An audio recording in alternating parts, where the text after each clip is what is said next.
জওহর নবোদয় বিদ্যালয় প্রবেশিকা পরীক্ষার অঙ্ক ক্লাস একদম শেষ মুহূর্তে এসে গেছি আমরা। লাস্ট টাইম সাজেশন বই থেকে আমরা প্র্যাকটিস করছি। তো আজকের আলোচনার বিষয়বস্তু তোমরা জেনেই গেছো যে GI math very very important একটি চ্যাপ্টার। এখান থেকে একটির বেশি প্রশ্ন গঠিত হতে পারে, একাধিক প্রশ্ন যদি এখান থেকে আসে অবাক হবার কিছু নেই, বিগত বছরগুলোতে আমরা দেখেছি। তো সেই জন্য এই বইয়ে আমি তত্ত্ব বিশদীকরণের পরেই জিআই ম্যাথটা রাখা হয়েছে। জিআই ম্যাথের এখানে যে 20টি ভিন্ন ভিন্ন সমস্যা আমি প্রথম দিকে রেখেছি, এই 20টি ভিন্ন ভিন্ন সমস্যার উত্তর এখানে লজিক সহযোগে 20টার উত্তর দেওয়া আছে। এবার বিষয় হচ্ছে যে এই 20টা করলেই কি পরীক্ষায় কমন পাবো, এমন চিন্তা ভাবনা করা বোকামি। কারণ এই জিআই ম্যাথের উপরে কত ধরনের প্রশ্ন গঠিত হতে পারে তার কোনো হিসাব করে বলার উপায় নেই। তো আমাদের স্টুডেন্টস যারা অঙ্ক গঠন করো তারা বিভিন্ন রকমের জিআই ম্যাথের লজিকগুলোকে নিয়ে আলোচনা করো। তোমরা একটা অঙ্ক দেখলেই বুঝে যাও যে এটার এই লজিক হবে। হ্যাঁ, সেটাই হচ্ছে আসল কথা, যে জিআই ম্যাথের নির্দিষ্ট কোনো সূত্র না থাকার জন্য কোনটা কেমন হবে এটা জানা যায় না। জিআই ম্যাথটাকে দেখে বুঝতে হয় যে এর মধ্যে কোনো লজিক আছে কি না। যদি থাকে, নিশ্চয়ই আছে, তো সেটাকে কিভাবে আমরা খুঁজে বের করতে পারি। তো ন্যাচারালি আজকে প্রথমে আমরা যেটা দেখব যে 7টা টাইপের কথা আমি এখানে বলছি। এই 7টা টাইপ ভেরি ভেরি ইম্পর্টেন্ট। এই 7টাই কিন্তু আলটিমেটাম নয় যে এই 7টার মধ্যেই আসতে হবে, এরকম কোনো বাধ্যবাধকতা নেই। 7টা টাইপ নিয়ে আমি বলছি, দেখো এর মধ্যে আসে ক্রমশ বৃদ্ধি পায় বা ক্রমশ হ্রাস পায়। একটা কতগুলো সংখ্যাকে পরপর পরপর সাজানো থাকবে, এখানে একটা, এখানে একটা, এখানে একটা, যেটা তোমরা আমাদের 100 স্যাম্পল পেপারসে প্রচুর পাচ্ছ যে পরপর সাজানো আছে। এটার থেকে এটা ক্রমশ বাড়ছে, এরকম হতে পারে, অথবা এটার থেকে এটা ক্রমশ হ্রাস পাচ্ছে, এরকম হতে পারে। তারপরে অক্ষর গুণে হতে পারে, যেমন মনে করো CAT ক্যাট ইকুয়াল টু একটা দেওয়া থাকলো, DOG ডগ ইকুয়াল টু একটা দেওয়া থাকলো, তাহলে PEN সমান সমান কত।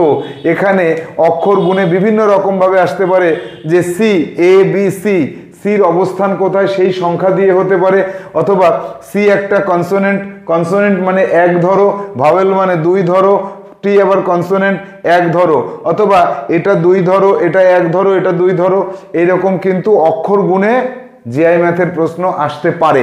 এরপরে আসবো গুণের বা ভাগের সম্পর্কের ভিত্তিতে, যে পরপর সাজানো যে সংখ্যাগুলো আছে, এটার সাথে এটা গুণ করলাম, অথবা এটা গুণ করলাম, এটা ভাগ করলাম, এটা গুণ করলাম, এটা ভাগ হবে, অথবা এটা ভাগ করে যা পেলাম এটাকে একটা সংখ্যাতে ভাগ করলাম, তাকে একটা সংখ্যাতে ভাগ করলাম। এরকম ভাগ বা গুণের সম্পর্কের ভিত্তিতে হতে পারে। আর কি হতে পারে, হ্রাস বৃদ্ধি বা বৃদ্ধি হ্রাস। এখান থেকে এটা বাড়লো, তারপরে কমলো, আবার বাড়লো, আবার কমলো, অথবা কমলো বাড়লো, এরকম হতে পারে। কখনো হ্রাস পাচ্ছে পরে বৃদ্ধি পাচ্ছে, আবার প্রথমে বৃদ্ধি পাচ্ছে পরে হ্রাস পাচ্ছে, এরকম হতে পারে। এরপর আসবো ত্রিভুজ সমস্যা কিন্তু থাকতে পারে। এখানে একটা সংখ্যা, এখানে একটা সংখ্যা, এখানে একটা সংখ্যা, মাঝখানে কত, এরকম 3টে লজিক থাকবে। এখানে একটা লজিক, এখানে একটা লজিক, এখানে একটা লজিক, এরকম 3টে লজিক থাকতে পারে। এরপরে চতুর্ভুজের সমস্যা কি হবে, এখানে এখানে এখানে এখানে এখানে, অথবা মিডিলেও থাকতে পারে।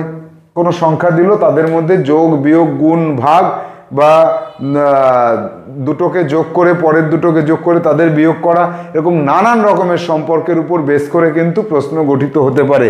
আর থাকতে পারে কি বৃত্তের এরকম 4টে পার্ট করে দিতে পারে, অথবা বৃত্তকে ভেতর থেকে এরকম বিভিন্ন ভাগ করে দিতে পারে। বৃত্তের বাইরের সংখ্যা থাকলো, ভেতরের সংখ্যা থাকলো, বাইরের সংখ্যার উপর একটা ভিত্তি করে নিচে একটা সম্পর্কের উপর সম্পর্কের ভিত্তিতে একটা সংখ্যা আসতে পারে। এরকম 7টা টাইপ আমি এখানে দেখালাম। এই 7টা টাইপ হচ্ছে 7টা ধরন, নমুনা মাত্র। আরো অন্যান্য বিভিন্ন ধরনের প্রশ্ন কিন্তু এখানে আমরা দেখতে পারি।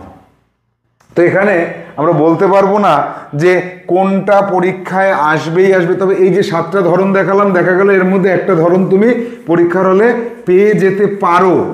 আর কি, যে হুবহু একই যেটা আমি করাচ্ছি সেটা কি আসবে, বা এই বইয়ে 20টা রয়েছে 20টার মধ্যেই কি পাবো, বা 100 স্যাম্পল পেপার্স বইতে 100টা স্যাম্পল পেপারে 99টাতে দুটো দুটো করে হলেও 200টার মতন রয়েছে, সেই 200টার মধ্যে কি পাবো? হ্যাঁ, হয়তো পেতে পারো।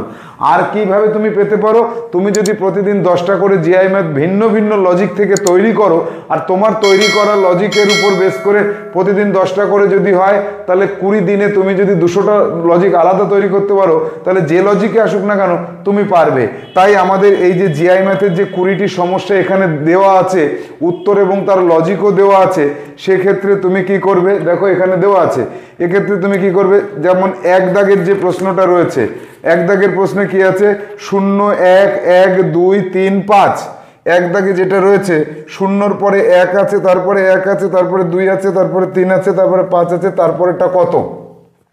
এখানে দেখো লজিক আছে, অ্যান্সার হবে সি পরপর সংখ্যাগুলো যোগ, সেজন্য 5 আর 3 8।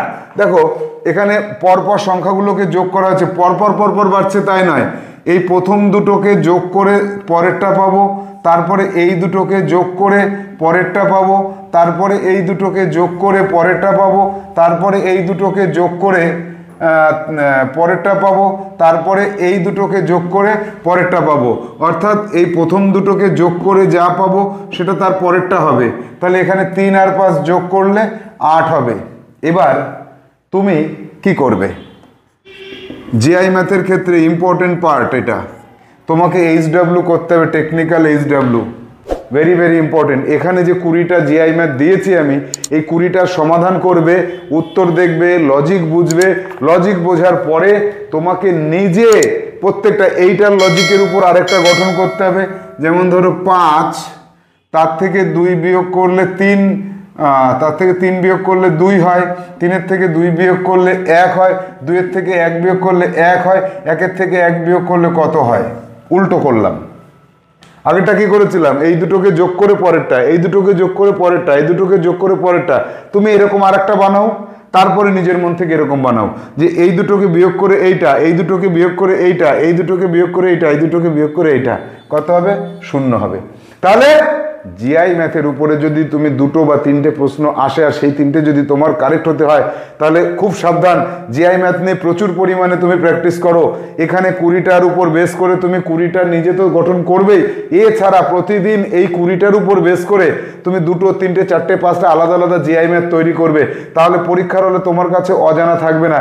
এছাড়া আর কোনো উপায় নেই, জিআই ম্যাথে নির্দিষ্ট কোনো সূত্র নেই, চ্যাপ্টারের বোঝানোর কিছু নেই, কিচ্ছু না, জাস্ট লজিকটা তোমাকে বের করে নিয়ে আসতে হবে।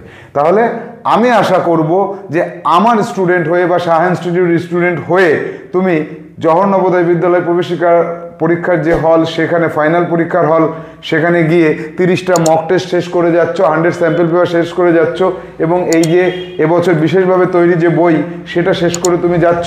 তোমার কাছে জিআই ম্যাথ কঠিন আছে এটা যেন না হয়। আমি আশা করব তুমি সব পারবে। ভালো থাকো, সুস্থ থাকো, প্রচুর প্র্যাকটিস করো জিআই ম্যাথের উপরে। টাটা।